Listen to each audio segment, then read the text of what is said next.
용액은 앞에서 우리가 배운 물질의 분류에 따르면 균일 혼합물입니다. 골고루 잘 섞여 있다는 거죠. 그래서 현타객이나 가만 놔뒀을 때 밑으로 가라앉는 서스펜션이라고 하고요. 그다음에 콜로이드라는 것도 있어요. 요것도 용액이라고 보통 얘기를 안 합니다. 그러니까 트루 솔루션이 아니 용액이 솔루션인데 트루 솔루션이라고는 안 해요. 그냥 콜로이드 또는 콜로이드 솔루션이라고는 부르는데 하여튼 얘도 이것도 따지면 좀 복잡한데요. 녹아 있다기보다는 섞여 있는 입자가 크기가 이제 어느 이상이 되면 근데 가라앉지는 않는, 너무 크면 이제 가라앉는데요, 현타격처럼 가라앉지는 않는, 하지만 빛은 덩어리가 커가지고 산란시키는, 스캐터링 하는 거죠. 그러면 콜로이드라고 합니다. 소금물에다가 불 비춘다고 빛이 이렇게 튕겨나진 않지만 비눗물에다가 비눗물은 뿌옇잖아. 이렇게 보면 빛이 이렇게 산란되는 거죠. 그래서 그런 점 차이점은 있습니다. 오케이. 앞장에서 이제 극성은 극성끼리 잘 섞이고 비극성은 비극성끼리 잘 섞인다고 이제 했는데요. 용액은 용매 더하기 용질입니다. 용매 보통의 경우에 두 개가 이제 용액은 균일 혼합물이니까 양이 많은 거 쪽, 그걸 용매라고 보통 이렇게 부르고, 이건 당연히 적은 쪽입니다. 그럼 반반이면 어떡하냐? 조금 더 친숙한 쪽이 용매가 됩니다. 또는 이게 바뀌어도, 예를 들어서 우리가 요즘에 그 코로나 바이러스 때문에 소독액 이런 거 쓰잖아요. 여러 종류가 있는데 그 중에 하나가 살균액 그런 거가 있는데 70% 에탄올입니다. 이 말은 뭐냐면은 질량으로 따져가지고 30이 물이고 70이 에탄올이에요. 에탄올. 내가 워낙 이렇게 써버릇을 해가지고 이게 더 많음에도 불구하고 70% 에탄올 용액이라고 부르죠. 물이 30인데, 그러니까 물 30에 에탄올 70이 들어있다. 이런 식으로 해서 부르니까 이렇게 쓰는 겁니다. 그래서 좀 더 친숙한 그런, 물은 엄청 우리한테 친숙하니까 그런 경우에는 꼭 이게 맞지는 않지만 일반적으로 양이 많은 게 용매입니다. 극성은 용매에는 극성 용질이 잘 녹고, 비극성 또는 무극성 용매에는 비극성 또는 무극성 용질이 잘 녹습니다. 이거는 그 분자간 상호작용에서 이렇게 생긴 거는 쌍극자가 영구 쌍극자 작동을 하고, 이런 경우는 순간 쌍극자 그런 애들이 작동을 합니다. 이 두 개가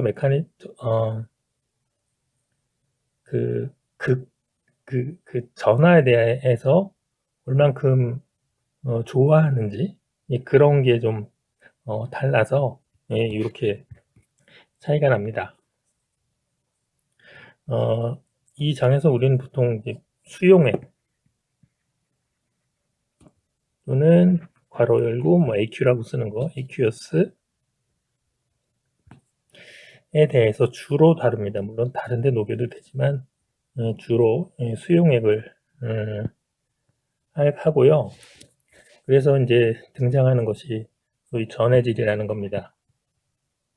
엘렉트롤라이트라고 부르는. 이거는 물에 녹아서 전기를 흐르게 하면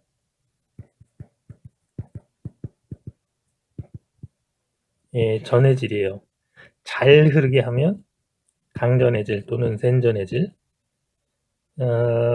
별로 잘 흐르지 못하게 하면 못 흐르는 건 아닌데 많이 흐르지는 이는 안 흐르게 하면 그거는 약전해질 또는 뭐 약한 전해질, 뭐 스트롱 일렉트로라이트나 위크 일렉트로라이트라는 표현을 쓰는 거죠. 근데 이제 어느 그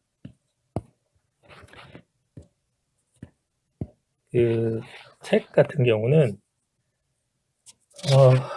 그 약간 말장난스럽기도 한데 보통 물에 녹아서 전기를 잘 흐르게 하는 애들이 이온 화합물이에요. 그런 애들은 강한 전해질입니다.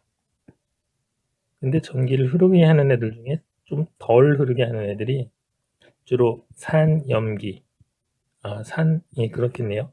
중에서 약산, 약염기. 그러니까 산이나 염기 같은 경우는 분자 화합물이고요. 보통 얘네들은 양이온으로 갈라지지 않는데 산이나 염기 같은 애들, 그러니까 여러분들 들어본 그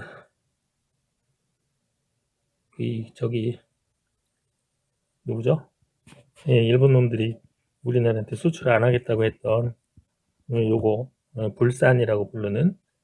근데 불산이라고 그러면 일본에서 유래한 말이라서 보통 너무 길어서 그런데 블루오린화 수소산 이렇게 부르는 게 사실은 어, 정상적인 표준적인 표현입니다.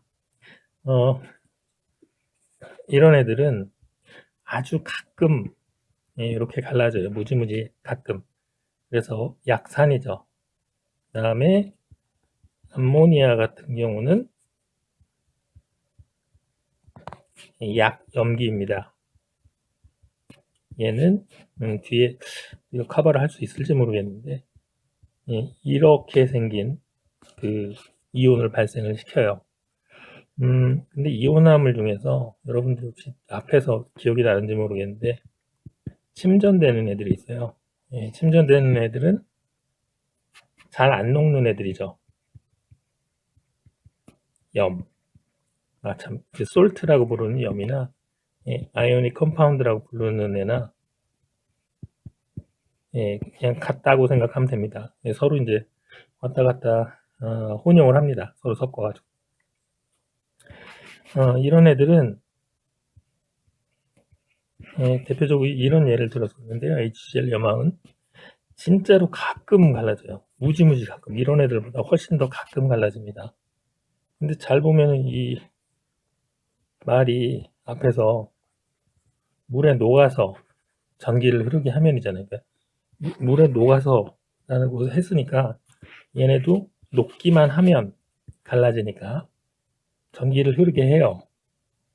그죠? 이런 식으로 약간 말장난스럽게 해석을 하면은 이것도 강한 전해질입니다. 근데 물에 안 녹잖아. 너도 잘 안 녹아요. 거의 안 녹아요. 그러니까 전기도 흐르게 하지 않죠. 그런 의미에서는 전해질이 아니라고 할 수가 있습니다. 책에 따라서 저자가 어떤 식으로 이 전해질을 해석하느냐에 따라 약간 다른 결론을 내리기도 합니다. 오케이. 그럼 전기를 어떻게 흐르게 하냐라고 하면은 전기가 흐르려면 전하 운반체가 있어야 돼요. 차지 캐리어죠. 전자가 있어야 된다는 뜻이 아니고요. 전하라고 부르는 기본적인 성질이 있어요. 기본적인 성질. 그래서 우리가 SI 단위에서도 전하의 단위는 쿨롬입니다. 이거를 다른 걸로 표시를 할 수가 없어요. 방법이 없습니다. 이거는 완전히 독립된 그런 단위이고요. 어쨌든 이런 전하를 운반하는 애들, 그런 애들이 보통 이온입니다. 물론 전자도 돼요. 네, 전자 많이 운반하는 건 아니고, 그러니까 이온이 만들어져야 되는 거죠. 그러니까 저기 그 전해질이냐 아니면 비전해질이냐 그런 걸 물어보면은 결국에는 요겁니다. 이온이 생성되냐 아니냐. 되냐? 이거. 네, 그게 이제 우리가 보면 되는 거죠. 잘 생성되면 강한 전해질, 잘 안 생성되면 약한 전해질, 안 생성되면 비전해질, 이렇게 구별을 할 수가 있습니다. 그래서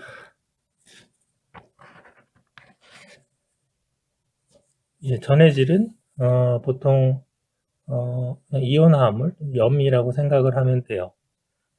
산이나 염기는 우리가 먹으면 그다지 안 좋죠. 물론 이제 적당량을 먹으면 괜찮은데, 그래서 우리 뭐 이온 음료라고 부르는 애들, 저기 뭐가 있습니까? 게토레이드, 게토레이, 게이토레이드, 게이토레이드, 그러니까 에이드, 뭐 레모네이드 뭐 저거 할 때, 그 에이드, 파워에이드, 그 다음에 나 이거 왜 아직도 우리 학교에서 파는지 모르겠는데, 포카리 스웨트, 이거 없애자.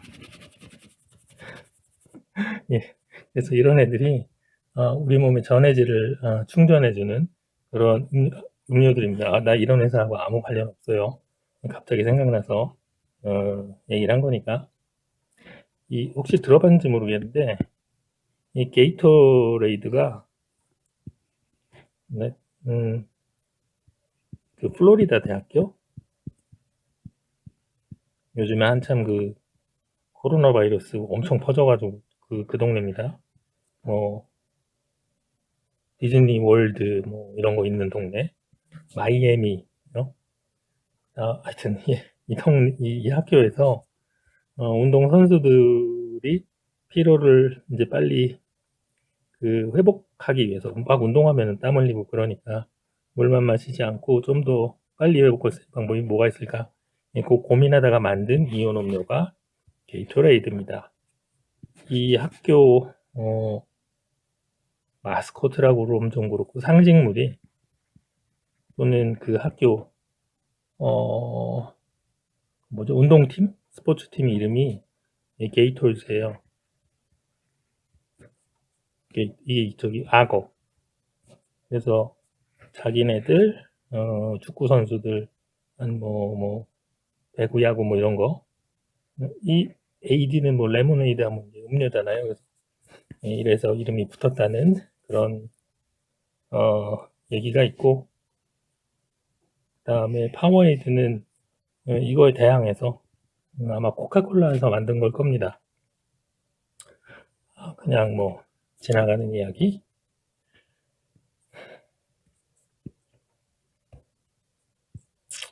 용액은 보통 포화 용액, 용액을 말할 때 보통 용해도 솔루빌리티죠. 솔루블일리티니까 얼만큼 잘 녹냐 그겁니다. 그래서 포화 용액하고 불포화 용액 뭐 이렇게도 나눌 수가 있습니다. 물론 과포화라는 것이 있기도 합니다. 근데 요거는 안정하지가 않기 때문에 조금만 충격을 주거나 하여튼 좀 약간만 어지럽히면은 금방 다 침전이 일어납니다. 포화용액은 특정 양의 주로 부품입니다. 용매에 질량도 되겠네요. 최대한 녹을 수 있는 용질의 양. 이 노가 있으면 포화 용액이고요. 그보다 좀 덜 녹아 있으면 불포화 용액이라고 합니다. 그러니까 요 용해도라는 개념이 어디까지냐 하면 특정량의 용매에 최대한 녹을 수 있는 용질의 양, 딱 여기까지예요. 요만큼. 그게 용해도입니다. 그러니까 포화 용액을 다시 말하면은 용매의 용질이 용해도만큼 녹아 있는 용액. 그게 포화 용액입니다. 과포화는 더 녹아 있는 거예요. 더. 여기 보면 근데 최대한 녹을 수 있는 양이라고 그래놓고 과포화 용액은 그보다 더 녹아 있다라고 이제 얘기를 하는 건데 그건 말이 안 되잖아요. 더 녹을 수 있는데 이게 왜 최대냐 이렇게 할 수가 있는데 그거는 과포화 용액을 만들려면은 특정 온도에서 계속 녹이면은 녹이고 그 온도를 유지를 시켜줘야 돼요. 보통 포화 용액을 만들려면 포화 용액은 일정 온도를 유지시키면서 계속 녹이는 거야. 그러다가 더 이상 안 녹는다 라고 하면은 그 상태가 포화 상태입니다. 과포화 용액을 만들려면 보통 온도가 높아지면은 고체 용매 같은 경우는 더 잘 녹습니다. 또는 용해도가 증가하죠. 꼭 그런 건 아니에요. 보통은 증가합니다. 그래서 높은 온도에서 용질을 많이 잔뜩 녹인 다음에 포화 상태로 만든 다음에 온도를 낮춰요. 슬슬 빨리 낮추면 안 되고 천천히 낮추면 얘네가 버팁니다. 용액 속에서. 그래서 분명히 온도를 낮추면 녹아있는 용질의 양이 용해도를 넘는데도 불구하고 가만히 있어요. 녹아 있어요. 계속. 근데 내가 약간의 충격, 예를 들어서 그 녹아있는 용기벽을 퉁 하고 치든지 아니면은 그 씨앗이라고 그러죠. 시드. 무슨 그 약간의 고체 덩어리 조그만 거 그걸 딱 집어넣으면은 그 고체 덩어리 주위로 확 몰려 들어가지고 얘네들이 전부 다 침전이 됩니다. 저기 이게 용액 속에서 밖으로 석출이 되는 거죠. 예. 뭐 좀 더러운 얘기긴 하지만 내가 가끔 하는 게 술을 자기 정량만큼 마시면 이제 포화 상태고요. 랑 비교할 수가 있고 더 마시면은 과포화 상태가 됩니다. 그 상태 굉장히 위험하죠, 그죠? 누가 조금만 더 마시게 하거나 아니면은 약간 좀 컨디션이 떨어지면은 밖으로 이제 나오죠, 그죠? 그래서 좀 지저분한 비유이긴 하지만 그렇게 생각을 해도 포화용액이나 과포화용액을 그런 식으로 생각을 어디 나가서 얘기하지 말고 그렇게 생각만 하세요. 네. 이렇게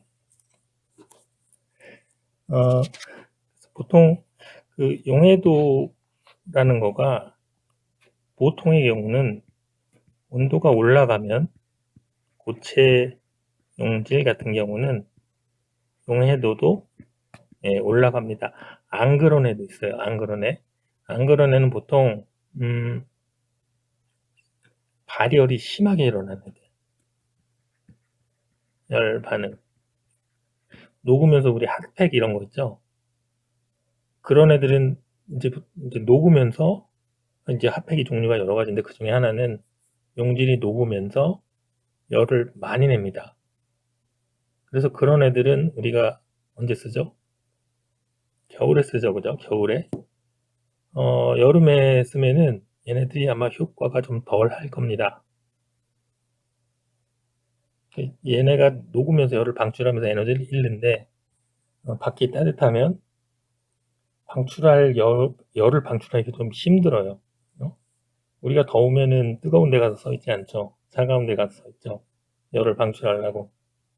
뜨거운 데 가서 서 있으면은 힘들잖아. 예, 그런 거랑 비유를 하자면, 예, 그렇게 비슷합니다. 그래서,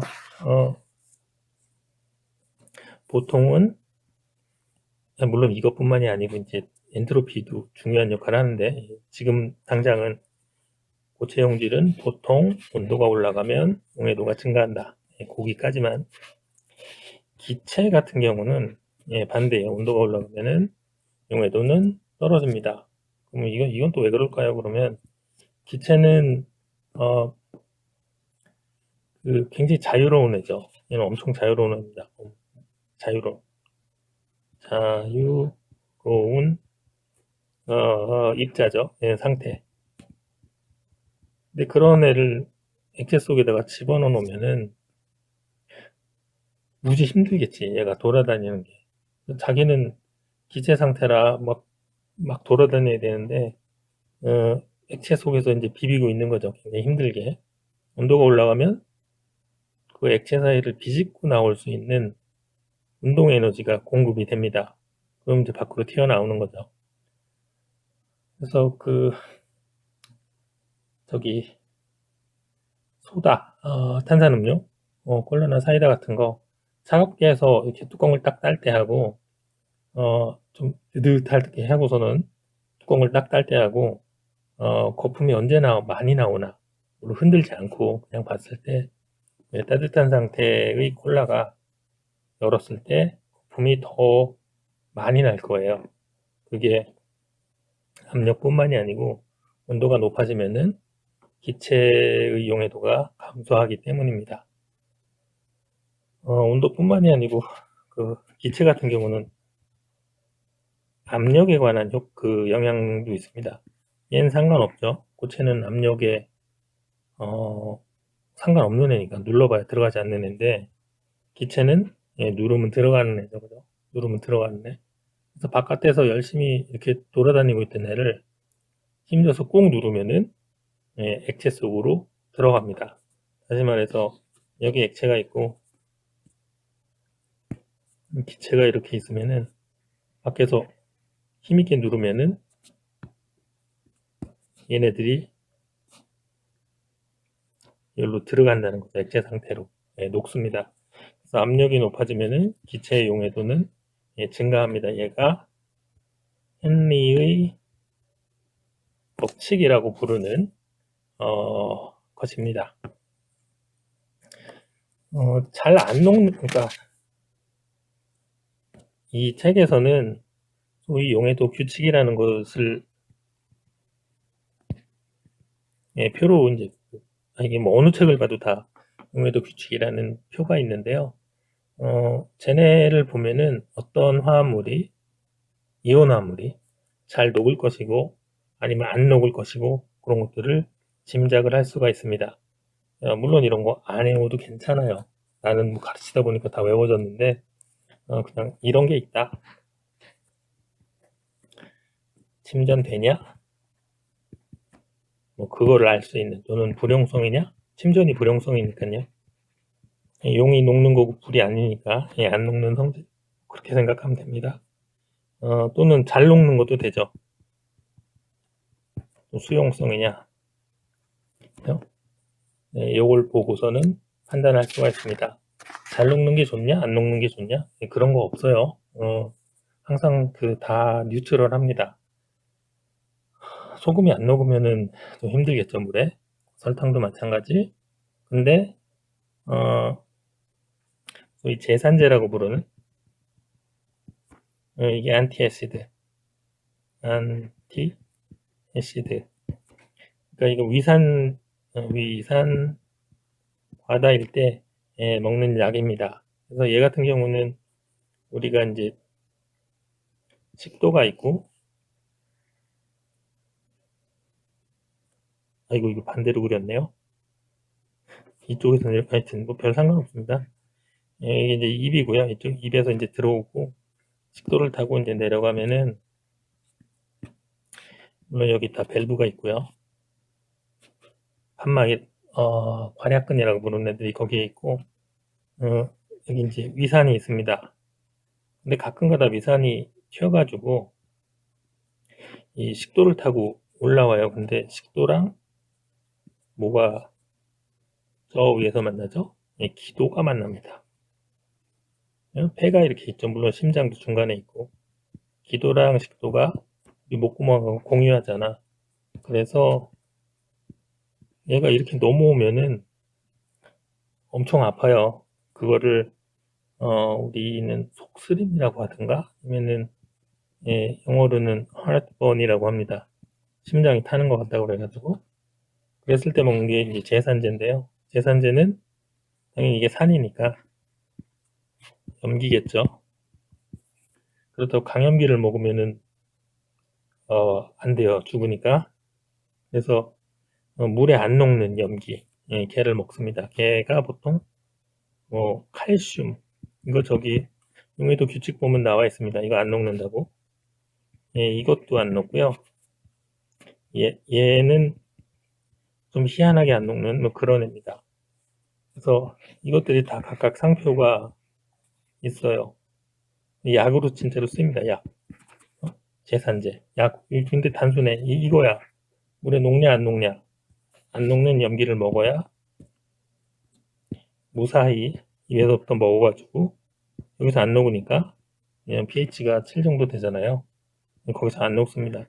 예, 들어가면은 예, 여기서 녹아서 산을 중화시키고 그러니까 이제 그 속쓰림 또는 이렇게 가슴 막 타는 것 같은 예, 그런 것이 줄어들게 됩니다.